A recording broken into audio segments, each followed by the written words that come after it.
as soon as you let me in. I've been there too. If I'm just not good enough, when you see me for who I am, what if I'm just not good enough? Is it worth the chance? Don't let nothing separate you from the love of God. I know you good enough to know you're good enough. Jesus died on the cross, that was good enough. If you confess with your mouth and believe in your heart that he raised from the dead, then that's good enough. We all have to deal with temptations. Ain't a soul on earth above that. But we're forgiven because he is risen, and it's good enough. Thank you, Lord. I failed so many times, I'm afraid to fail again. What if I let you down as soon as you let me in?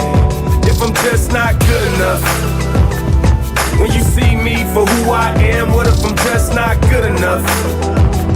Is it worth the chance?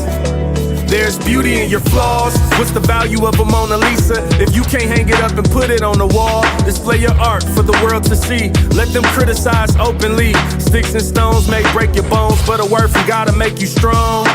If you strong, that means you were weak. Christ to the rescue in the time of need. His strength made perfect, good enough for me. I know you good enough to know you're good enough. Jesus died on the cross, that was good enough. If you confess with your mouth and believe in your heart that he raised from the dead, then that's good enough. We all have to deal with temptations. Ain't a soul on earth above that. But we're forgiven because he is risen, and it's good enough. I failed so many times, I'm afraid to fail again. What if I let you down as soon as you let me in? If I'm just not good enough, when you see me for who I am, what if I'm just not good enough? Is it worth the chance? When I wanna do good, evil is always present. When I wanna do bad, can't seem to learn my lesson. So I've been in his word lately, trying to solve this mystery. Paul said, remove this thorn. God said, son, my grace is all you need.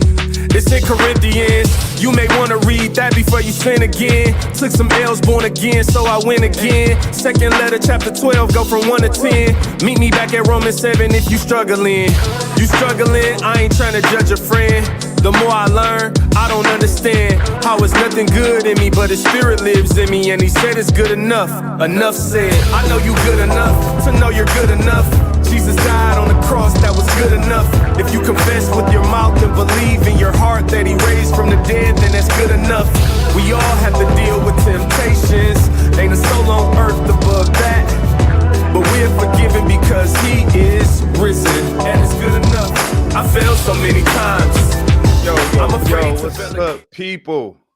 I'm your host, JWil, and this is Inspire God's People, where we balance faith and business to guide you to your purpose. Today is episode 167, and you know what it is. Do what you love. That's the topic of the day, man. So I'm excited. This is something I've been thinking about probably for 2 years, something like that. And we're going to talk about this idea of, like, you ever hear somebody talk about how it's like, hey, man, you want to have a job that you love or a career that you love? And we're going to try to answer this question of, like, should I be going after what I love? Should I be trying to go after, something else, like do this job because I make money? Should I quit my job because I don't love it? So we're going to explore this concept of, doing what you love. A couple things before we jump into the content, man. I want to give a shout out to Ashley Pope and the Good Morning podcast. I was actually on her podcast this week as well. So I want y'all to check that out. If you're watching this on YouTube or listening on Apple Podcasts, just look in the link of the description of the show, and I will link her podcast as well. And we had a dope conversation around discipline and consistency. And so she asked some great questions. It was also a video podcast, so you can listen on Apple Podcasts or you can watch via video as well. So, yeah, man, you know what I'm saying? A little cross podcast action. But shout out to Ashley, and, keep doing what you do. Thank you for having me. Appreciate it.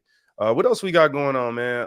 Hopefully y'all like the countdown video. We trying to grow, baby. We trying to grow. And if you're listening on Apple Podcasts or Spotify or something like that, you know what I'm saying? Like, you still getting the content, but you missing a little bit of the visual action. So shout out to everybody that is watching and listening all across the world. We appreciate y'all. trying to grow the video content. So please like, like, share, subscribe. You gotta get the little intros together now. Please like, share, subscribe to my channel, click the notifications, all those little things, the little disclaimer. So enough of that. Let's talk about doing what you love and explore this idea, man, because I think this is something that a lot of people find themselves thinking about and trying to think through. And of course, I got some slides. So of course, we're gonna jump to some slides for sure, for sure. So let's think about this idea of doing what you love. So the first thing is, what's love got to do with it? So I know, like, when I'm thinking about a career or a path for my life, this is serious stuff. You feel me? Like, you should really be putting time into, like, trying to figure out, like, what you really want to do. Now, there's something I want to say before we jump into this. One of the most challenging things about this stuff is that we judge our whole life on the minority. And what I mean by that is, like, celebrities and people, they jump up and they tell these success stories. And don't get me wrong, like, their stories are motivating, they're inspirational. But I'm a person that believes in taking inventory and really, like, being real with myself around, like, what my skill sets are, how to maximize my skill set. But what happens is we typically chase what's thrown in front of us. That's why you have, like, how many people stand in line for American Idol? Thousands of people stand in line and, for hours, because everyone has this dream, because that dream has been thrown in our face so much.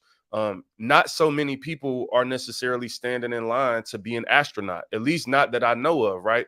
Because that's not presented to us as, like, this flashy dream that we should be chasing. And so a lot of times we end up loving stuff just because we are told to love it.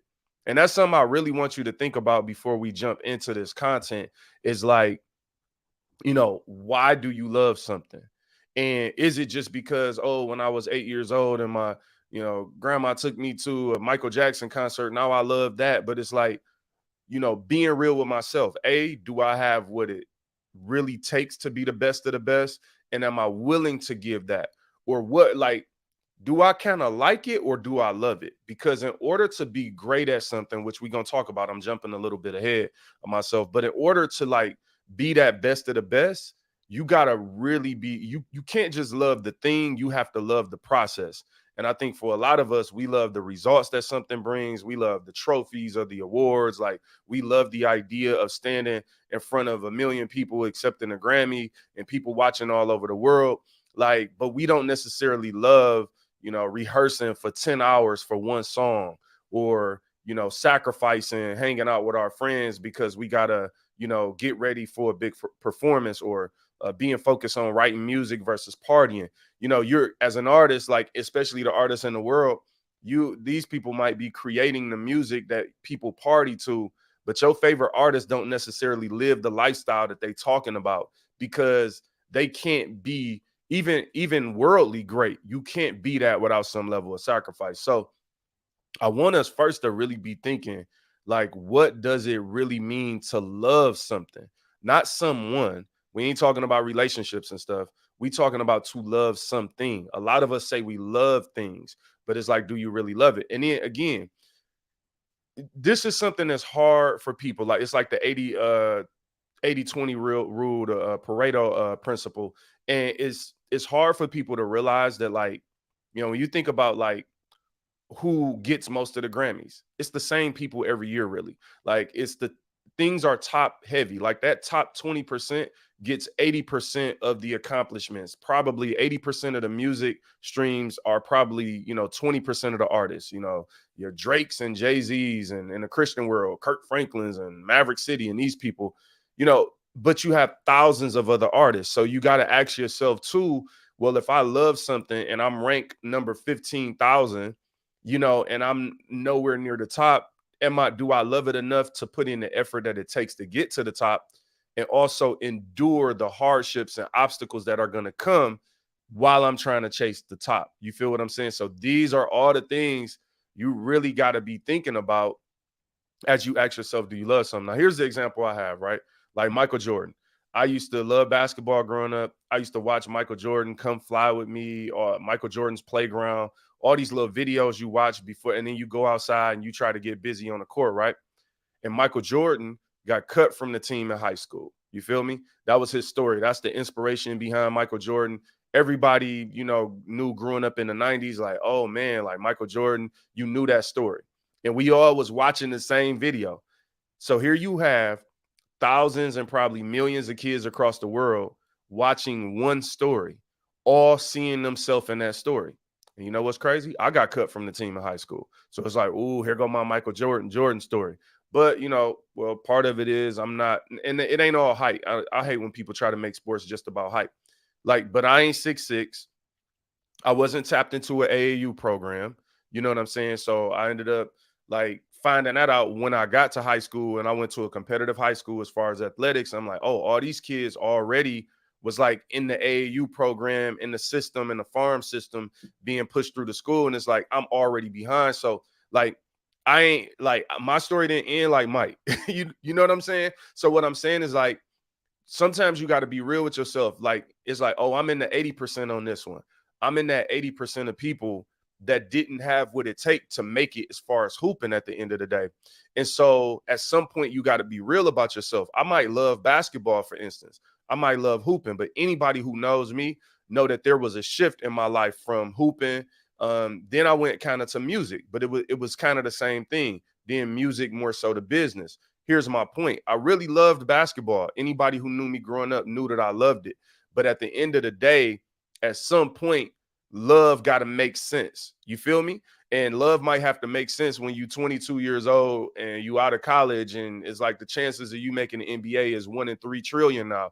You might have to move on to something else. Or, when I switched over to rap, and I've had successes in music and things like that, but it's like you get to another point in music where it's like, all right, you hit a certain age, or, for me doing Christian as the genre, I'm like, I don't really see like a lot of success, like for real in Christian rap. Like, I don't see that success where you can like retire for the rest of your life. Maybe 2 or 3 artists are at that level, right? But that's a very low percentage in comparison to the number of Christian rappers that are out there. So then I have to ask myself, how much do I love Christian rap? How much do I love rap? I might really like it. I've been rapping my whole life since being in a high school with people making beats on the lunch table with their hands, and I was freestyling. But at the end of the day, I came to a certain point in my life where the love ran out. It wasn't enough because the bills was too much, and I have a wife and responsibilities. And so for me, it would have been delusional for me at a certain point in my life to blindly chase that. Now, that doesn't mean that you might hear somebody's story and they chased it and they're that one person that made it through. But the reality of it is, a lot of times we don't hear the failure stories. And I'm a realist. Like, if you listen to this podcast, I know we only on our second video version, but for the people in audio land who been listening, for the last 3.5 years, y'all know that I'm a realist. I'm not a pessimist. I'm a realist though. So it's like at some point I like to be real with myself. Like, hey, bro, this got to make sense. At some point, you're 30, 35 years old rapping, and it's like, you making $200 to go to some church and wait for 3 hours to go up, and they giving you, you got to pay for your chicken dinner, and or somebody don't even want to pay you, and they telling you, we'll let you sell your CDs. Like, I've heard it all. And I've also had some good situations where people took care of me. So this isn't to take a shot in that way. But I'm saying, as a realist, I got to a point in my life where it's like, hey, you know what? As a rapper, I'm not in the top, 20% of rappers and people streaming. I might have the talent. I do believe I had that talent. But how much do I love this? Like, do I want to go through those like down times? And I don't love it that much. So what I'm saying is, you got to know how much you love something. Now, business was different. Business was something for me that I found simultaneously over the last 15 years in my corporate job. In the beginning, it was all like, I love music. I love basketball, rap, whatever it is. And I did some good things in that, and I still make music. So, I have, a lot of music. If you listening to this, please look in the description of the show or just Google JWilMusic, JWilMusic. That's 1 L in JWil. But check out JWilMusic. I make music to accompany the content I have now. But at some point, business made more sense. You feel me? At some point, I got a certain level of promotion. I got a certain level of perks in the business world. I like dealing with people. You know, you complete a couple business deals and some transactions, and you see some things happen you never seen before. And you know what? It's like, oh, I love that. I love that. You know what I'm saying? And so for me, that's how I started growing a love for business over the years. So what am I saying? Sometimes what you think you love isn't what you end up really loving. And why do I say that? Because what was different about business versus rap and basketball is that business also comes with its hard times. But I love business enough to endure the hard times. So again, you know, like for people who watching this, if you're watching this on a video, this is the beginning of my video journey for this podcast. Like this is the second episode that is a video, and I've made a couple, you know, over the last year. I throw out a video here and there, but nothing consistent. So we're at the beginning of, like, these are the beginning bricks, right? So we don't have a whole bunch of viewers, or it's not going crazy or something like that. But this is part of that process that I love business so much. I'm willing to endure this for business. I'm willing to endure this for the content that I'm building with Inspire God's People, because what? It's my purpose. And that's the difference when you talk about love. Like, you loving something, sometimes we say we love something that we only lust. Some of us just lust being an artist. I watch things on TV where people are like, I always wanted to be an artist. I'm so happy to be here. And I'm like, hey, well, look, Johnny, you're about to lose. Only one person out of y'all 16,000 are going to win this American Idol, and they're going to have an amazing story, and everybody's going to focus on that story, but nobody's going to talk about the 15,000 people that auditioned and didn't get it and had to find some other way to move on with their life. And that is the reality of life. Not to discourage you, not to make you not want to go after things, but I think it's all right to be real with yourself while you're going after things, to be a realist and understand the dynamics and, you know, the statistics and probability behind what you're going after. It's like, if you're trying to make it to the NBA, it's 400 jobs. 400 jobs. You know how many people hoop in the world between high school, college, overseas? Thousands of people. So let's just use the number 100,000, because I know at least 100,000 people trying to go to the NBA. 400 people get a job that 100,000 people are going after. That's a lot. That's a lot.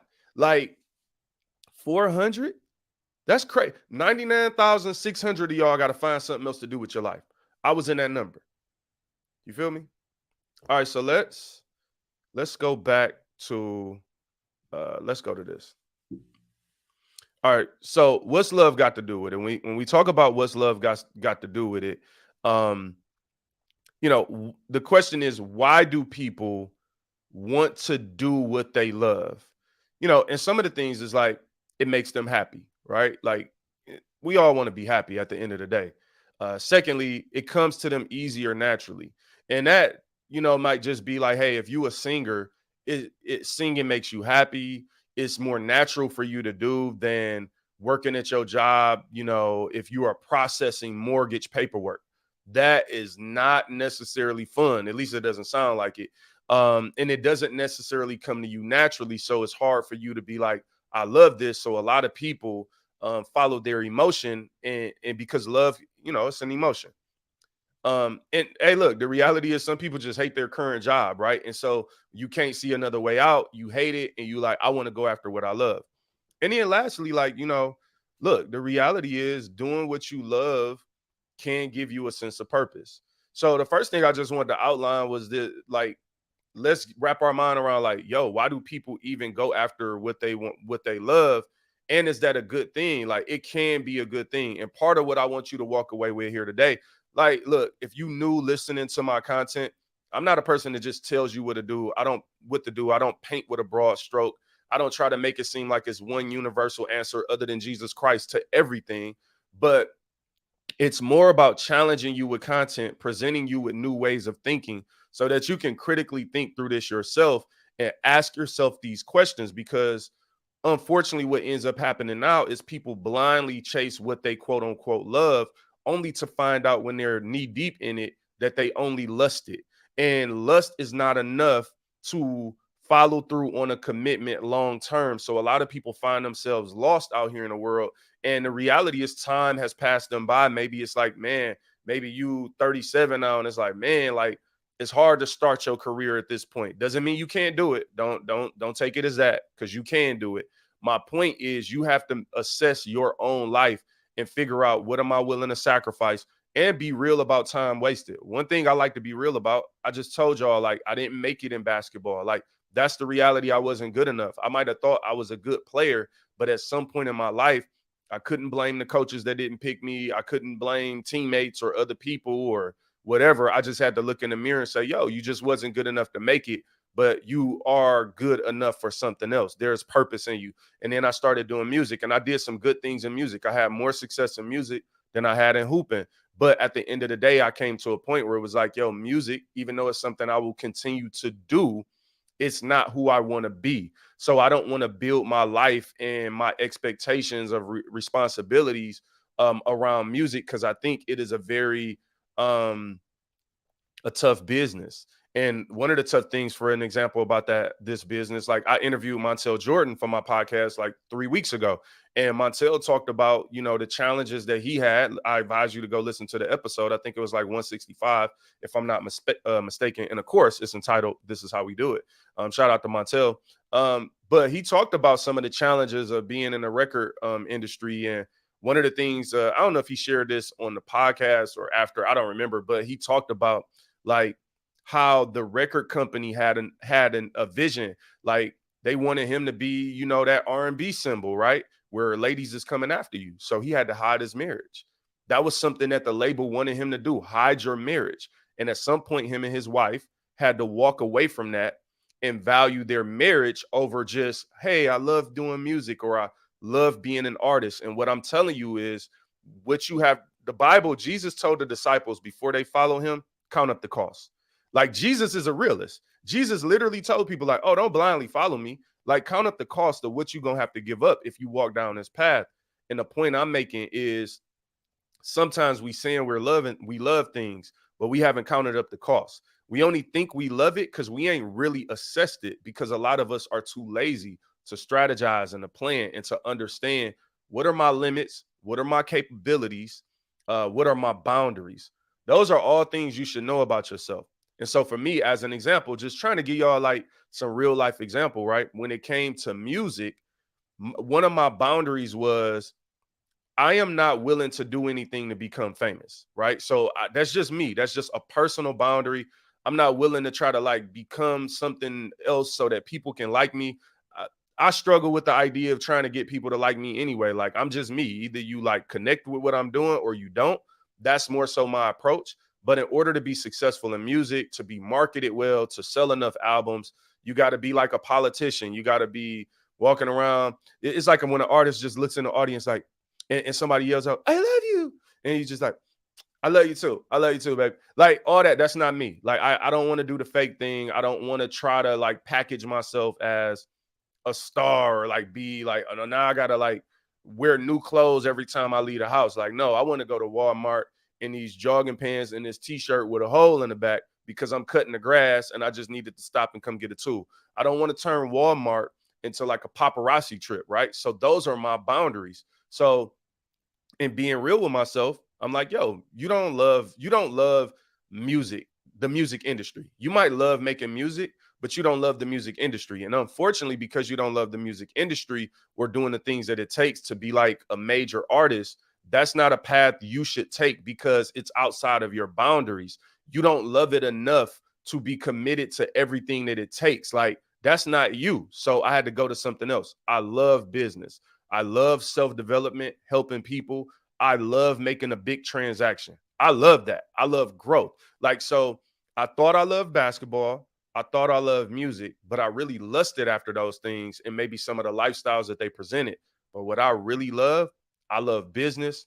I love consulting and helping other people. I love presenting content.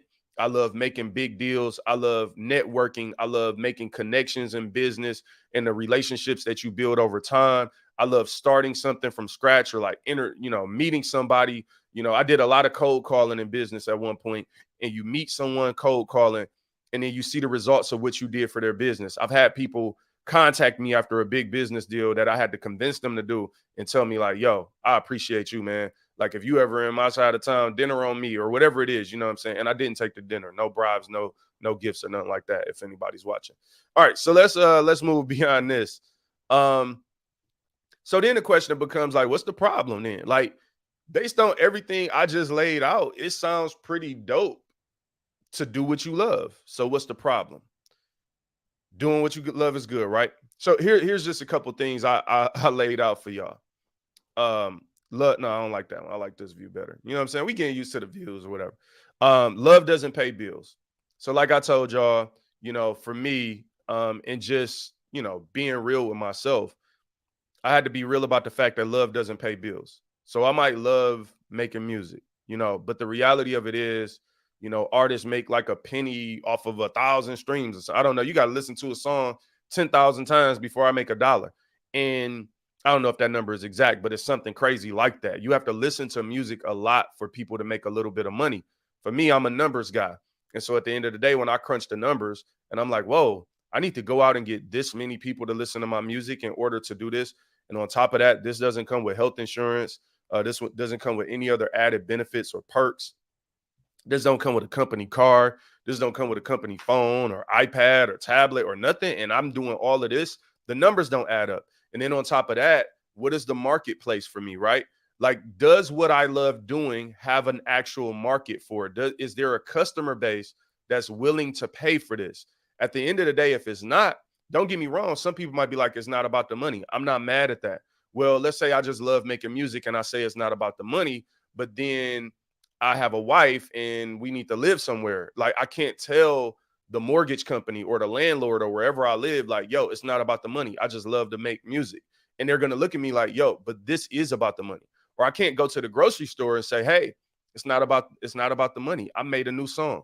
And when my wife says she's hungry, then I'm just, hey, let me rap a verse to you. I know you're hungry. I'm a rap to you right now. Listen, this is not to discourage you from going after what you love.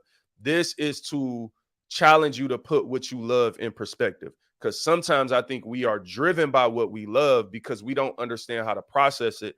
We just jump to doing that full time. Like, I want to do what I love. That works for some people. Their situation might be different. Your situation might be different. It might work for you, but it might not. What I'm saying is, not either side is not necessarily right or wrong, but you may need to listen to another side of the story before you just make that decision. You feel what I'm saying? Let's jump back into it. The other problem is sometimes people are chasing what they love just because it's an escape of responsibility. And that, look, that's just real. You know, and again, if you watching this, if you listening to this and not watching it, there's some slides on the screen. So that's what I keep referencing. An escape of responsibility. And then, like, what's an example of that? Like, when you think about escaping responsibility, it's like, you know, hey, would I rather go to work and learn how to process mortgage paperwork or whatever, or would I just rather wake up and sing? And some of us are, and this is how I know it's really lust and our love for real, is because we don't love it enough to work on it. You feel what I'm saying? We just doing what we love, but we not even serious about that. You're not even the best at that. Like, come on, bro. Like, how you gonna base your whole life around this, and then you just want to wake up and be lazy and do what you want to do when you want to do it? And if you don't have a boss, like I have an episode entitled BYOB, you should look it up. It's like episode 60 something. Be your own boss. And the whole idea behind that episode, to touch on it, is just that what would you do if you didn't have a boss telling you what to do? And the reality with some of us is we haven't developed ourselves enough to be our own manager. You should be your own manager. I don't need a manager to tell me to work or to do this or that. I am my own manager. You feel what I'm saying? Like, you are capable of being able to do that. So the other thing is, love is blind, man. Like, let's just be real. Love is so blind. Love doesn't allow you to see the reality of everything. Again, love make us do crazy things. Hey, I love making music. And you can be chasing what you love and losing what you love at the same time. Like, there are people who chase what they love and lose their family, lose their wife or their husband, and like don't have the connection with their kids. Like, love is so blind. You have to make love see. Like, you got to paint like the eyes for love. Like, okay, love, I know you got to put it in its proper place. Proper place. That was a tongue twister. I can talk. You know what I'm saying? I can't talk. Oh, Wait a minute, for the people is this the, oh, this ain't the I Can Talk mug. I got another mug around here. Everybody who listens to the show knows that I say I Can Talk. And there's another mug. I got to bring the I Can Talk mug. I got to start showing that mug whenever I do the I Can Talk. That's new. Love is blind. And then look, love is an excuse to be lazy. Like I said, you love music, but you don't rehearse before a big show. Why do what you love and not be great? Like, look, that if there was any real challenging question that I want you to be thinking about is like, if you gonna do what you love, how you not gonna be great in it?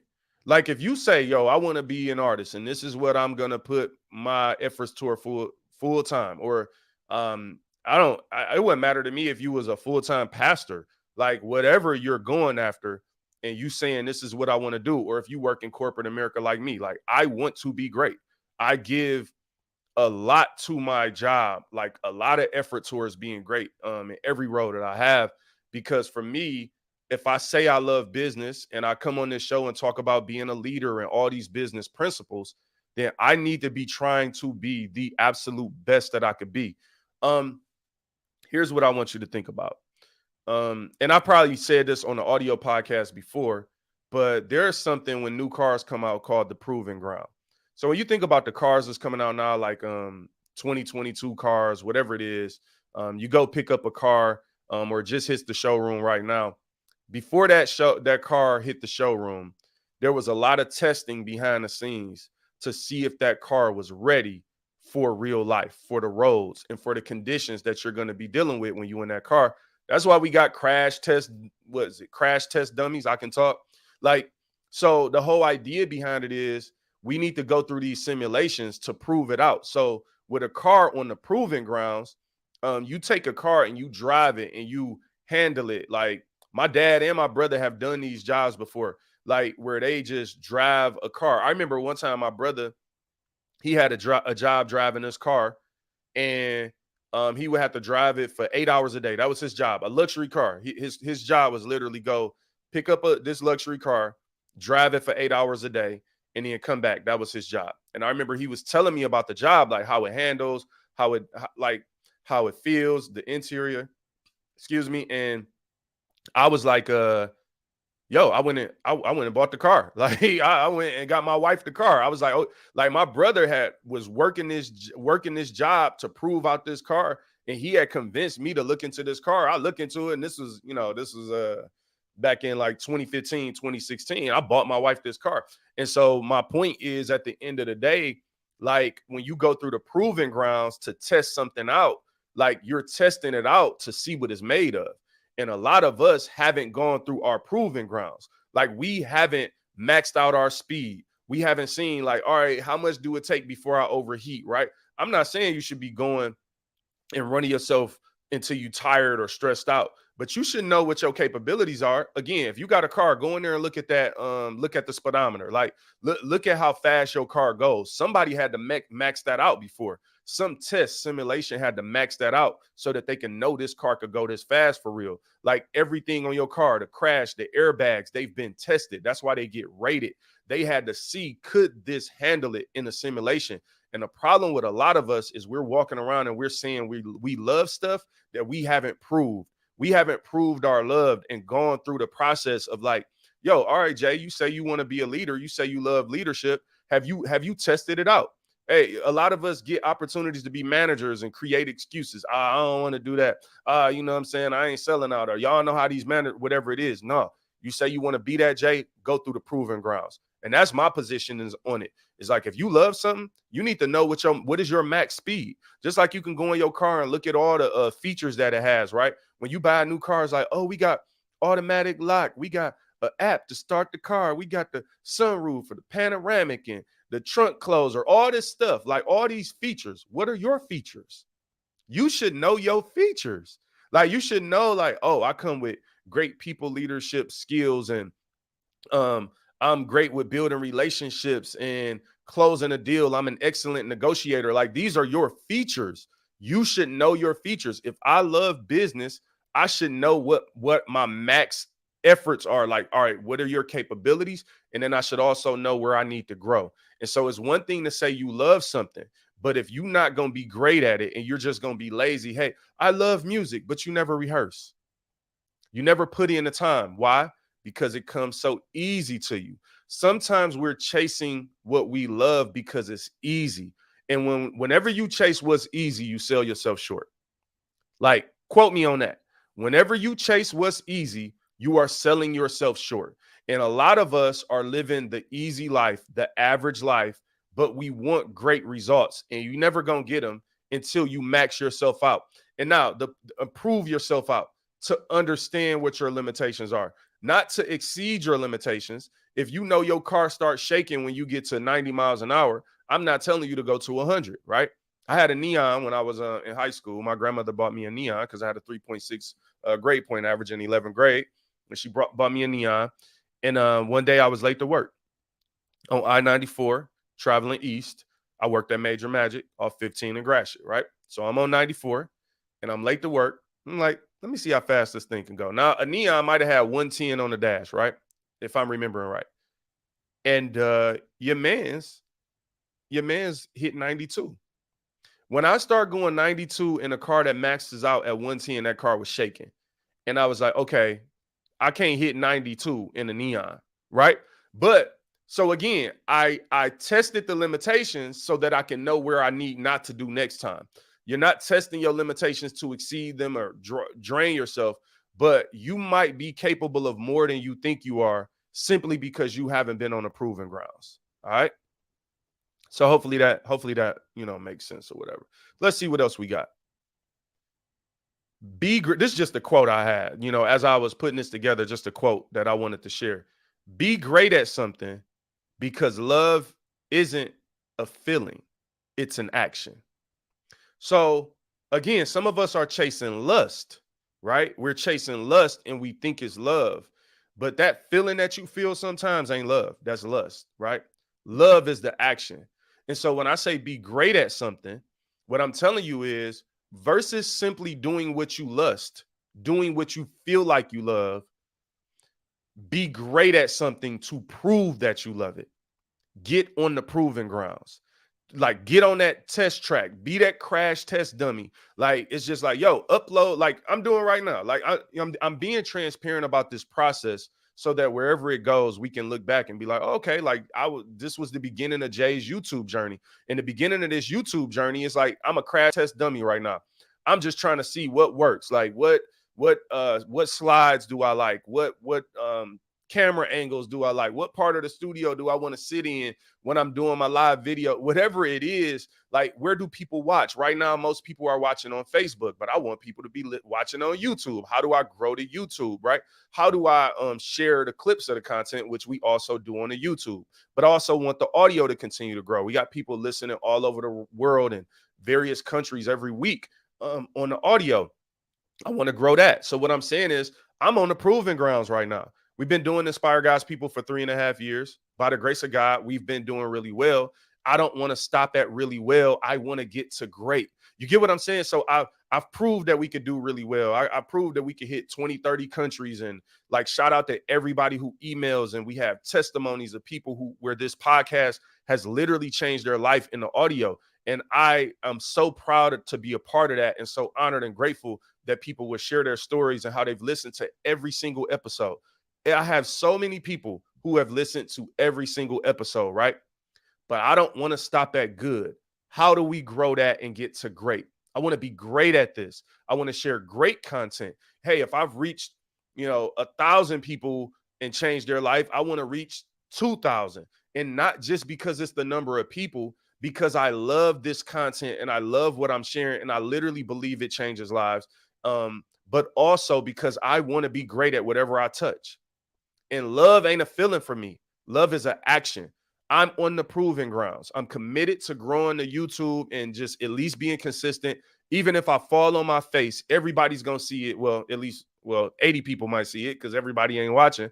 My point is, it's sometimes we play it too safe because we want to be lazy and we want to do what we love, which is really what we lust, which is really just the feeling, which really doesn't push us to create any action behind it. right? This is about action. Do what you love. Yeah, be great at something to prove that you love it. Get on your proving grounds and see what you're capable of. You cannot continue to go through your life. Cannot continue to go to your life halfway doing it. All right. So let's jump back into this over here. Let's see what we got. All right, what's the next slide, man? We got slides, man. You know what I'm saying? We got slides. All right, so peep this out. For God so loved the world that he gave his only begotten son. That's John 3:16. Why am I pointing out the fact that he loved, right? Because we're talking about doing what you love. He loved so much that he gave. Gave is an action. Remember, love is not just a feeling. The Bible doesn't say, hey, God so loved the world that he felt bubbly feelings whenever people were around him, that he felt bubbly feelings whenever they prayed to him. No, God so loved the world that he, action, verb, gave his only begotten son so that this world may be saved and not condemned. What is my point? Whatever you love, whatever you so love, you will have an action behind it. Jermaine so loved business that he ... So such and such so loved A, B, and C that would like. So it's one thing to be walking around saying you love something. If you haven't gave nothing, if you haven't had any action behind it, to me, you don't really love it. You don't love it. You don't love a person if there's no action behind it. You don't love a job if there's no action behind it. You don't love a purpose or a creative talent or skill if there's no action behind it. If you tell me you love something, tell me the action you put behind it. Don't tell me what you love without telling me what you gave. The Bible consistently reminds us that God loved us, so he gave his son. So we see that literally all throughout scripture that God gave, God gave, God gave. He made a way. He created miracles. He healed the sick. He gave eyesight to the blind. He gave. He filled with the Holy Spirit. He gave. As a comforter, he gave. A mother to the motherless, a father to the fatherless. He gave. God so loved the world that he gave. And the question is, what are you willing to give for what you love? You don't love something if you ain't gave nothing. You feel what I'm saying? Like, I hope that makes sense. It's like, so we talk about doing what we love. It's not just this bubbly feeling. We be saying we chasing what we love, but really we just chasing bubbly feelings and stuff that don't really have substance behind it. And that is not going to ultimately get us anywhere. So, all right, I want to talk about the King David effect. All right. And we're talking about really what we're talking about is substance and balance. All right. And I want to go to scripture on this because I want you to see a couple things about this idea of being great at something and proving it out.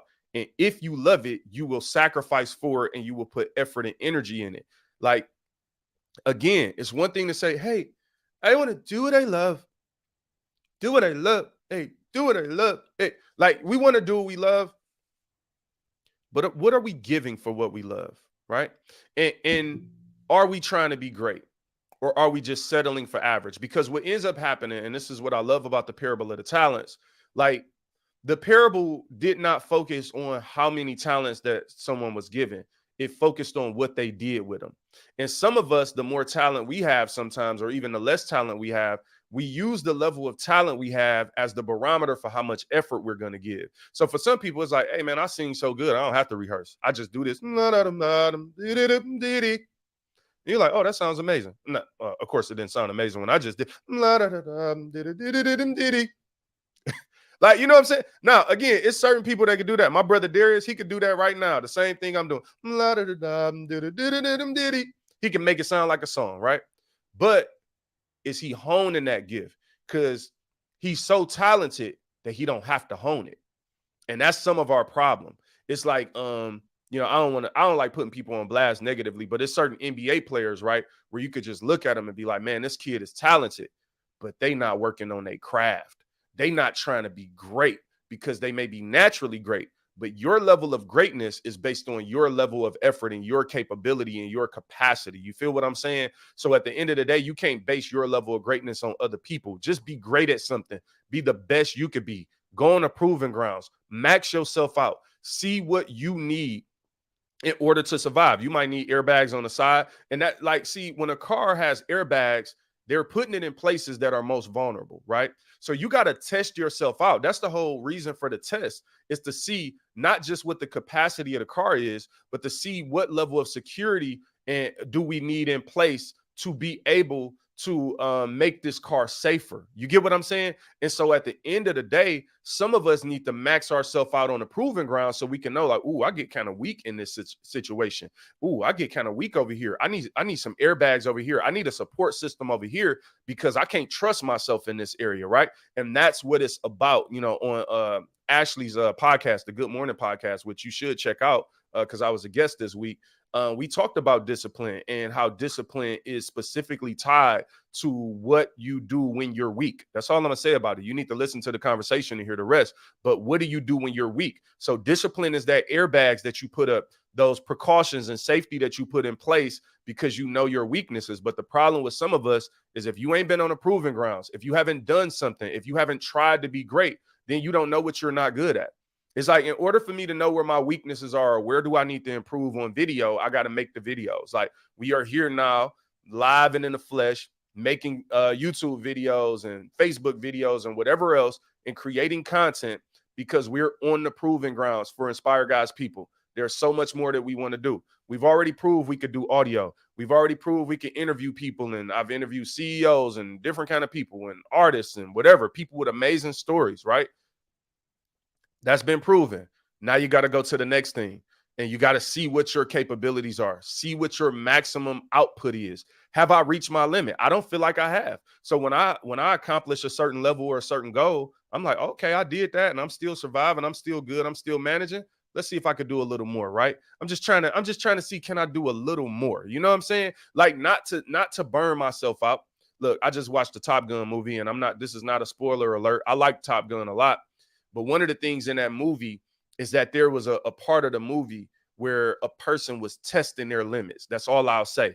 And that, like, for me, is representative of how I like to go after greatness and how I like to see how great I can be, because it's very easy to settle and it's very easy to be satisfied. And so many of us are living lives of being settled and satisfied. All right, let's keep it going. All right, so we got right here the King David effect. And let's read this scripture real quick. This is 1 Samuel chapter 16, verse 6, starting there, 6 and 6, 7. I got 6, 7, and 12, 13. So this is in the New Living Translation. So let's read it through, see what I'm talking about and why I'm talking about it. When they arrived, Samuel took one look at Eliab and thought, surely this is the Lord's anointed. Verse 7. But the Lord said to Samuel, don't judge by his appearance or height, for I have rejected him. The Lord doesn't see things the way you see them. People judge by outward appearance, but the Lord looks at the heart. All right. So first things that I'm really pointing out here is Samuel was looking to go anoint the next king after God had rejected Saul. And God sent Samuel to Jesse's house to look at his sons. And something happened. Samuel walked in and saw Eliab and was like, yo, look at, like, that got to be him. Again, love is more like lust. We think we love something. It's like, hey, this is it. But God does not judge based simply on the appearance, right? Again, you can love something because you saw it. I could see your car and be like, oh, I love that car, right? But I don't know the substance behind it. And what I really want to challenge you to be thinking about is there substance within your love? Or is it just looks? Is it just flash? Is it just the glamorous thing, right? So many people on social media try to make every aspect of life seem glamorous right now. And we know that life is not just completely glamorous. It's not all the way, oh, Inspire God's people, just the glamour, faith in business. I'm so successful. I do all these things. I've had successes. By the grace of God, I've done some cool things. But I also have things that, like this, that I'm in a crash course on. I'm in my proving ground stage. And it's okay to be real. Now, I also don't think you should be airing out all your dirty laundry for the whole world. And just, like, I tell people all the time, my life is private. My strategy is public. At the end of the day, I'm not trying to prove anything to anybody by just letting you in every aspect of my life publicly online. Like, no, that's a boundary for me.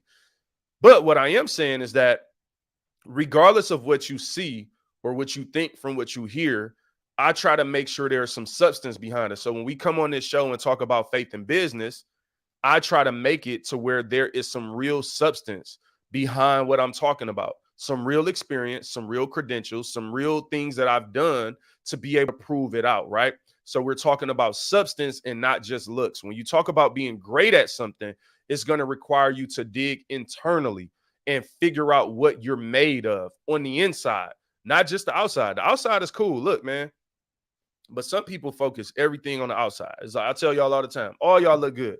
There's so many fine, beautiful, handsome people in the world. Everybody look good. Like you are not going to have a shortage of good-looking people on social media.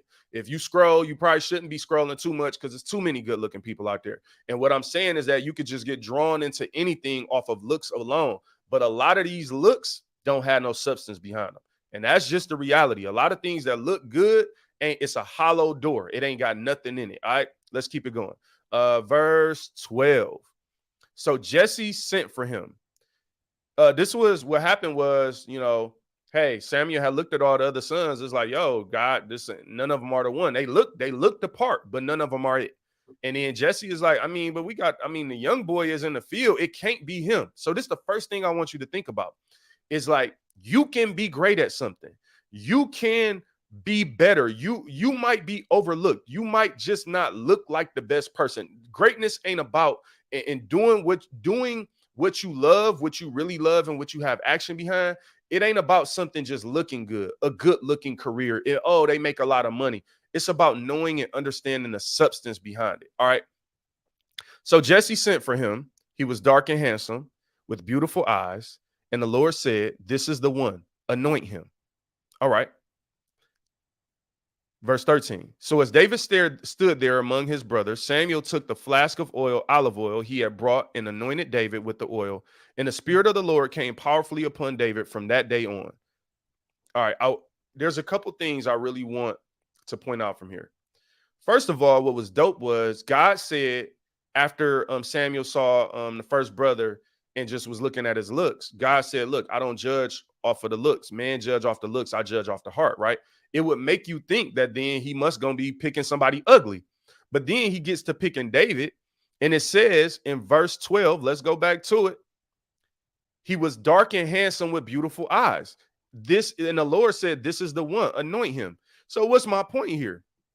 When we talk about balance and substance, it doesn't mean that what you love don't look good or what you want to be great at still doesn't have some of those superficial aspects. David still looked good, but David had something that his brother didn't have in substance. There was something in David. There was a greatness in David that he had that God knew he could work with and had created him for that his brothers just didn't have. And so what I'm saying is, as you're looking at what you love, similar to what I did when I talked about looking at rap, looking at basketball versus business, all of them look good. All of them have, perks and things like that. But the first two for me didn't have the substance behind who I really felt like God created me to be and what God wanted me to do. There's some substance for me behind music versus me just being a star on a stage with thousands of people screaming my name and saying they love me and I say I love them back. I didn't find personally, I'm not taking a shot at nobody who does music. I still do music. I've been on plenty of stages doing music, so I'm not taking a shot. But what I'm saying is that ultimately there was not enough substance in that career path for me. So business became the path where I felt that there was a substance behind helping people. I've been able to help people in business. I've been able to work with diverse suppliers or make connections that end up helping my community. I've been able to do some things and put my hand in some things that just have more substance for me, who I am, who I believe that I am. And then I could take these experiences and bring them back to inspire God's people. And that for me was bigger than me just going on the stage and dressing sweet and people screaming my name. You get what I'm saying? So you got to know you. And then here's the other thing that I really like. In verse 13, it says, and the Spirit of the Lord came powerfully upon David from that day on. Look, I love that once David was anointed as king, like the Spirit of God came on him powerfully from that day on. So let's jump into these last two scriptures. All right. The King David effect. Verse 16, 1 Samuel 16, verse 17. All right, Saul said, find me someone who plays well and bring him here. What I'm pointing out here is that David didn't just look good. He was great. And he was great at a lot of things. And it is okay to be a Christian and be great at stuff that don't seem churchy. All right. So verse 18, one of the servants said to Saul, one of Jesse's sons from Bethlehem is a talented harp player. Not only that, he is a brave warrior, a man of war, and has good judgment. He is also a fine looking young man, and the Lord is with him. Wait a minute. So David was all these things. He ain't just look good. Hold on, we got to go back. He ain't just look good. He was a talented harp player. He was a brave warrior, an elite warrior, actually. He was one of the elite. He had good judgment, and he was fine looking. We know that he slew Goliath. We know that he was a man after God's own heart. Again, he's saying, like, what is my point with all of this? My point is, it is time for you to give yourself permission to be great. Give yourself permission to go on the proving grounds and see what type of car you are, to see what type of engine you have under your hood, to see what type of features you have, and also see what type of improvements you need to make. You have to give yourself the permission to be great. Imagine a Lamborghini that never went over 30 miles an hour.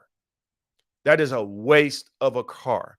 At the end of the day, you got this car that it is 0 to 60 in 2 seconds, costs $400,000, and you're going to drive around for 30 miles an hour in that car. That's a waste of it. And what I'm saying is that some of us are Lamborghinis doing 30 in a 70 speed limit zone.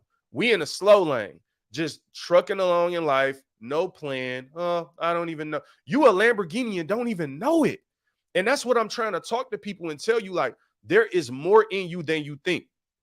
When I didn't make it at basketball, some people only knew me for hooping. It's like, dang, what you gonna do, Jay? You got to hoop. I'm like, it's something more in me. When I didn't make it in music, then some people that only know me from music, like, oh man, what happened to this? Like, you was in the group and y'all was doing this, and then you start doing your own thing. Like, man, what up with the me? And I tell people all the time, the greatest thing I've done ain't the greatest thing I'll do. The greatest person I was is not the greatest person I'll be. Like, I have more to offer than what you've seen. And I have given myself over the past 10 years the permission to be great, the permission to test those limits, the permission to figure out, like, yo, Jay, like, let's see, like, just exactly what you are capable of. And it's time for you to give yourself the permission to do the same, y'all. All right. Be great. And it will open doors for you to do what you love. My whole argument here is that we focus more on doing what we love than being great at something. When you become great at something, it opens other doors versus just doing what you love and never being great at it. And so some people have told themselves, I want to, if you love what you do, you'll never work a day in your life. I'm sorry, man. I get it. I understand the sentiment. I do. But to me, if you never work a day in your life, you're not giving all you can give. You must not be maxing out the love. You get what I'm saying? Now, again, I get the sentiment. I understand what's trying to be said. Like, well, if you love it, you're not working. What I'm saying is you need to test out that love. You can't just lean on that quote and that idea. There may be some truth to that. I'm not trying to take a shot, but what I'm saying is that at the end of the day, it's got to be more to it than love. And love is an action. And when I say it got to be more to it than love, I'm talking about the feeling of love or lust. It has to be the substance of love and the action behind it. For God so loved the world that he gave. He did something. You feel what I'm saying? And so hopefully you'll take this content today and you'll do something with it. And you'll like and subscribe this video and listen to the podcast audio. You'll share this. Like, look, man, subscribe to the YouTube channel, Inspire God's People. Even if you're watching this on Facebook or somewhere else, check us out on YouTube. I will tell you this about the YouTube. The one advantage for the YouTube is I create additional content throughout the week. So everywhere else, you just get the podcast like this. But on YouTube, I create other videos and live streams as well. Facebook does get those as well, so I can't lie about that. But for whatever reason, I want people to watch on YouTube versus Facebook. I do want you watching on Facebook, but and that may be easier. I'm just saying the preferred method of viewing is YouTube. That's the area I'm trying to grow and build upon. So look, man, hopefully y'all enjoyed this. Hit me up, JWilMusic@gmail.com. Let me know what you think of the show. Matter of fact, let me, you know what I'm saying? Let me run a little banner at the bottom so you can check out the email address and email me. Let me know your thoughts of the show. If there's any other content that you want me to make videos on, or books to review, or people to interview, and those type of things, shoot them to me. It doesn't mean I'm gonna do them all at once, y'all. But it means that, I do add things to the list, and I try to do them in the right timing, when it feels like the right time. And so, look, man, I love y'all. That ain't just a feeling. I put some action behind it by creating this content every single week, and hopefully it blesses you. And I want to hear if it blesses you, man. I love hearing back the feedback and the testimonies, whether it's email, DM, whatever it is. Let me know how this content is changing your life. And you have an amazing, amazing day.